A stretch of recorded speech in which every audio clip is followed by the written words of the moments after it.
Republican पक्षाचे ज्येष्ठ नेते अण्णासाहेब रोकडे, आंबेडकरी चळवळीचे ज्येष्ठ कार्यकर्ते देवचंद नंबादे, तसेच माजी नगरसेवक भीमराव डोळे, रिपब्लिकन पक्षाचे सहसचिव गणेश कांबळे यांच्या हस्ते पुतळ्याला हार अर्पण करून आपण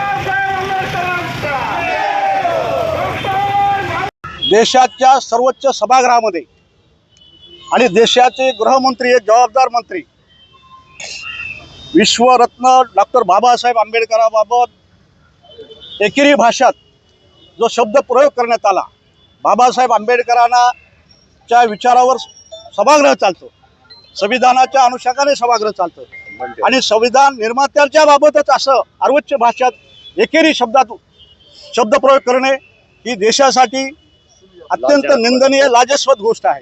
आणि अशा ह्या मनोवादी अमित शहाचा आम्ही कल्याणवासियाच्या वतीने, आंबेडकरी जनतेच्या वतीने, भीम अनुयायांच्या वतीने जाहीर निषेध करीत आहोत। सगळ्यात महत्त्वाचं की हा RSSचा छुपा अजेंडा दिसून येत आहे आणि म्हणून खऱ्या अर्थाने आत्ता जे परभणीचं प्रकार घडलं हे, त्याचबरोबर अमित शहाला हे आणि सरपंचावर सुद्धा निर्गुण हत्या झाली, याचा अर्थच असा आहे की बहुजन समाजाला टार्गेट करण्याचं षडयंत्र हे सरकार करू पाहत आहे, असं एकंदरीत चित्र दिसतंय। आणि म्हणून खऱ्या अर्थाने कायद्याचं राज्य देशामध्ये निर्माण व्हावं ही भूमिका बाबासाहेब आंबेडकरांनी सातत्याने मांडली। आणि बाबासाहेब आंबेडकर संविधान सभेच्या शेवटच्या भाषणात म्हणालेत की मी या देशाची राज्यघटना अपार परिकष्ट करून निर्माण केलेली आहे आणि अत्यंत चांगली संविधान तयार केलेलं आहे, परंतु राज्यकर्ते जर नाकर्तेपणाने काम करत असतील तर या संविधानाला अर्थ राहणार नाही। खऱ्या अर्थाने तीच परिस्थिती या देशामध्ये अमित शहाने घडवून दाखवलेली आहे आणि आज बाबासाहेब आंबेडकरांच्या संविधानाचा सन्मान जगाच्या पातळीवर होत आहे। आपण परवा अमेरिकेला बघितलं, अत्यंत सर्व देशामध्ये बाबासाहेबांच्या संविधानाचा आदर केला जातो, परंतु अमित शहा सारखा मनोवादी सडक्या मेंदूचा गृहमंत्री, नालायक गृहमंत्री, त्याच्याकडून हा अनुद्गार काढणे ही अत्यंत निंदनीय बाब आहे आणि म्हणून आम्ही त्याचा जाहीर निषेध करतो. जय भीम, जय शिवराय. आत्ताच कल्याण शहरामध्ये अमित शहाच्या बद्दल चपला मारू अमित शहाच्या बद्दल असा मोठा कार्यक्रम कल्याणकरांनी ठेवलेला आहे. अमित शहाने जे शब्द बोललेले आहेत, आता भीमराव डोळेंनी सांगितलं तेच बोलण्यात काही अर्थ नाही आहे. पण या अमित शहाची समाजाने जीप कापायला पाहिजे होती, जीप, तर त्याला सुधारल्याचं.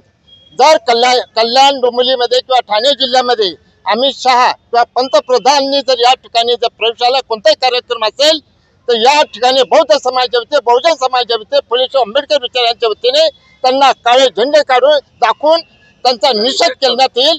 कारण का आजचा दिवस हा जो झालेला आहे तो अतिशय भयानक आहे.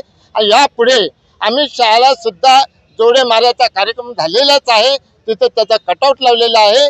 आणि यापुढे आम्ही सुद्धा पोलिसांचे आभार मानतो. त्यांनी जर परवानगी आम्हाला दिली नसती तर कल्याण आम्ही बंद केलं असतं. पोलीस समंजस आहे, आम्ही समंजस आहोत, म्हणून पोलिसांचे आभार मानतो आणि आमच्या कार्यकर्त्यांचा आभार मानतो. कोणत्याही प्रकारचा गैरप्रकार त्यांनी केला नाही. असेच शांततेच्या मार्गाने आभार मानणं महत्वाचं आहे. माझे मी जबाबदार आहे. आज 2 दिवसापूर्वी देशाचे गृहमंत्री अमित शाह यांनी भारतरत्न डॉक्टर बाबासाहेब आंबेडकर यांच्याबद्दल जे भाषण केलं ते अतिशय दुर्दैवी आहे.